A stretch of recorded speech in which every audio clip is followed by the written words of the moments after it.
Okay listen, वो जो uncle थे, अंकल यहाँ से छलांग लगा, इनिशियल वेलोसिटी कितना अंकल का 0, और अंकल ने जब गिरने के थे तो उसको टाइम, जैसे अंकल गिरना स्टार्ट किए तो घड़ी में कितने बज रहे थे 1.1 सेकेंड, डिजिटल वॉच थी उसकी, स्मार्ट वॉच वो लड़के की, और जैसे अंकल ये बिस्तर से टकराए तो लड़के ने वॉच में देखा और बोले अंकल 1:05 हो रहे, मिनट को हटा दो बीच में से, 1:05 हो रहे, तो बताओ अंकल को ऊपर से नीचे गिरने में कितना टाइम लगा 4 सेकेंड्स, है ना। अंकल को ऊपर से नीचे गिरने में कितना टाइम लगा 4 सेकेंड्स। अब क्या होगा, तो ये हटा देता हूँ मैं थोड़ी देर के लिए और हमेशा के लिए, तो 4 सेकेंड्स हो गए।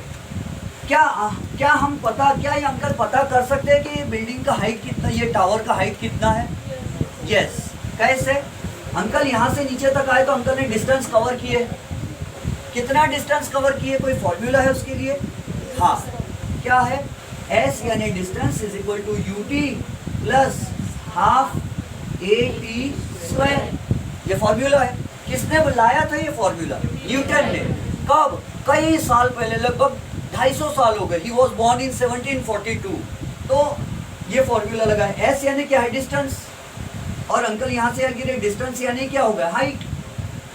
इतना डिस्टेंस का मतलब इतने हाइट से गिरे अंकल, तो distance is equal to, uncle की इनिशियल स्पीड की वेलोसिटी कितनी थी 0, गिरने से पहले कितना टाइम लगा उनको गिरने के लिए 4 second, 0 × 4 plus half into acceleration कितना रहता है गिरने वाले का 9.8। ये तो हमने याद कर लिया हमेशा के लिए, जब भी कोई और के आसपास के हाइट पे से कुछ गिरता है तो उसका ए हमेशा 9.8 रहता है।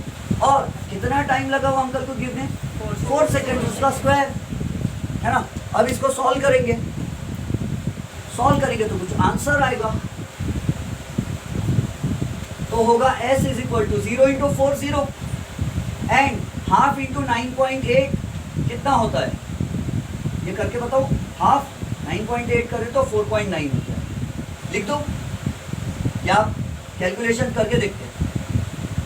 हाफ इंटू 9.8 यानी 2 से डिवाइड करें 9.8 को, तो इट विल बी 4.9।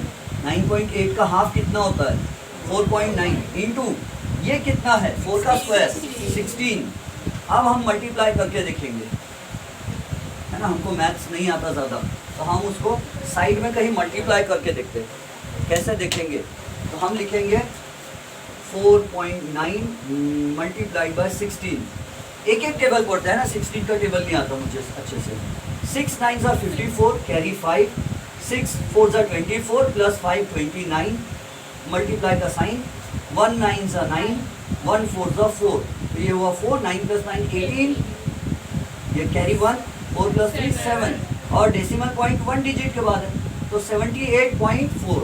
एस का वैल्यू कितना आ रहा 78.4, और मीटर ये ऐसा यूनिट है डिस्टेंस का। तो इस तरह अंकल ने क्या किए, टेप नहीं था गिनने के लिए, घड़ी थी तो उन्होंने घड़ी से हाइट गिन ली है।